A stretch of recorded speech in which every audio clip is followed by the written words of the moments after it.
नमस्कार audience, face to public में आपका स्वागत है। और हमारी कोशिश है कि हर पार्षद को जो हमारी नगर परिषद नई नगर परिषद आ रही है इस बार, उससे आप रूबरू कराएं। और आज हमारे साथ मौजूद हैं जींद नगर पार्षद की सबसे युवा पार्षद, मात्र 22 साल की उम्र में पार्षद बनी है और इन्होंने हराया है सुनीता देवी को, जो जिले सिंह जागलान की धर्मपत्नी है, जो जींद की राजनीति नगर परिषद के केंद्र बिंदु रहते थे राजनीति के।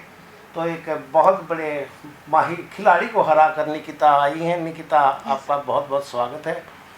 सबसे पहले निकिता, आप हमें ये बताइए, आप कौन सी क्लास में पढ़ती हैं और ये फॉर्म आपका कैसे अप्लाई हुआ? सर, मैं graduation final year BA final year में हूँ और फॉर्म मेरा फेल सर पापा ने किया है। एक्चुअली पिछली बार पापा इलेक्शन में खड़े हुए थे और अब की बार फीमेल रिजर्व होने के कारण उन्होंने सोचा कि बेटियों को आगे बढ़ाना चाहिए, तो इसलिए मेरा फॉर्म फेल किया सर।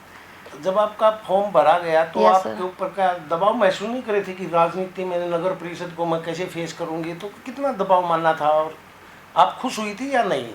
सर, थोड़ा सा तो दबाव मैंने माना था कि इतनी कम एज में इतना सारा काम, बट फिर मेरे दादाजी ने समझाया, मेरे पापा चाचा ने समझाया और सभी, आई थिंक वार्ड के सभी लोग आए थे सर समझाने के लिए कि बेटा हम सब तेरे साथ हैं और तू आगे बढ़, सब तेरे साथ हैं। तो इसीलिए सर दबाव बस वहीं तक था, मतलब थोड़ा सा ही महसूस किया मैंने। फिर सर सबका आशीर्वाद।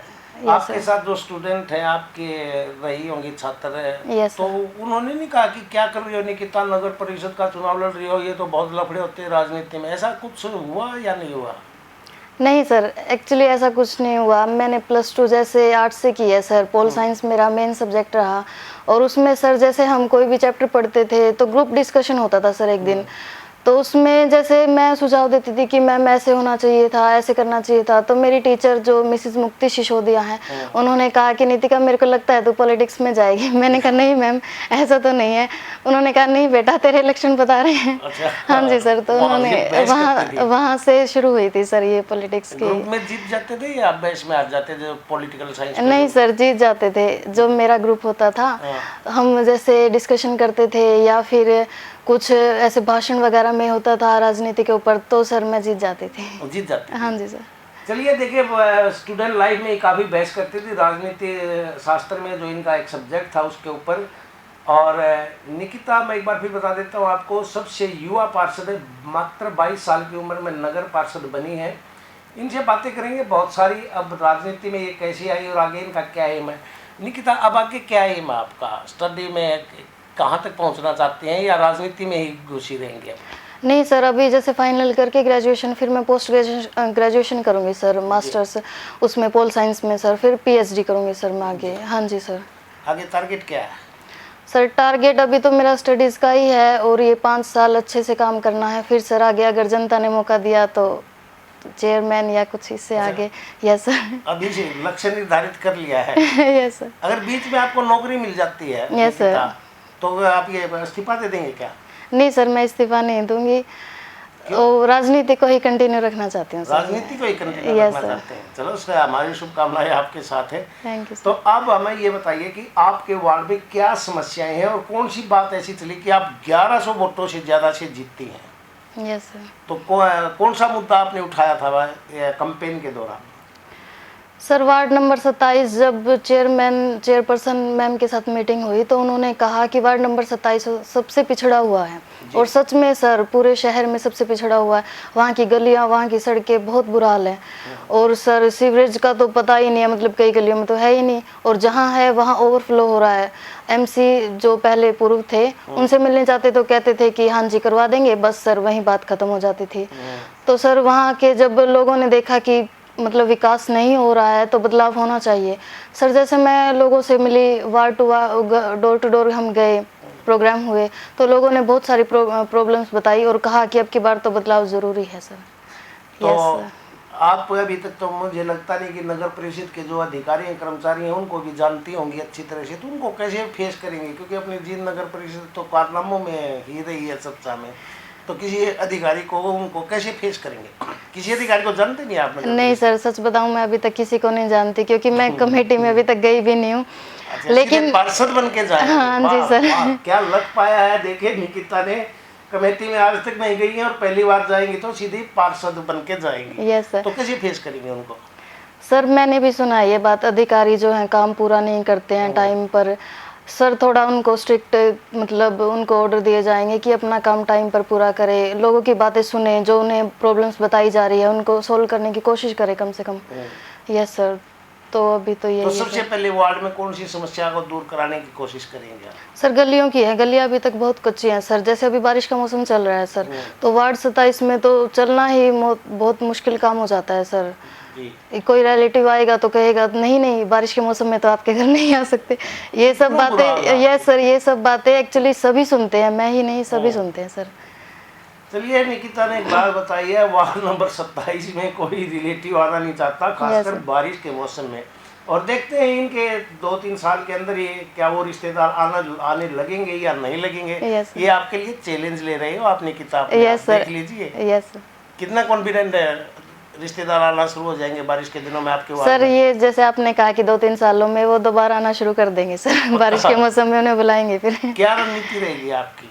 सर रणनीति तो अभी मैंने सच बताऊं तो कुछ बनाई नहीं है, बट ये है कि जो लोग प्रॉब्लम बताएंगे उन्हें ही सोल्व करने की कोशिश की जाएगी, वार्ड का विकास करने की। सर जैसे वार्ड नंबर 27 में एक भी पार्क नहीं है।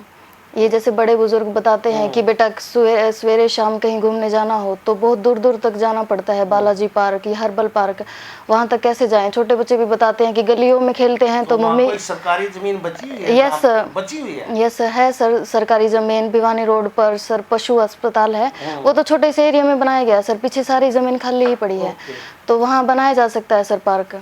आपकी नवनियुक्त अपनी जो नवनिर्वाचित चेयरपर्सन अनुराधा सैनी जी, Yes, उनसे sir. मुलाकात हुई है क्या? यस सर, उनसे मुलाकात हुई थी, उन्होंने डिनर पार्टी में इनवाइट किया था सर।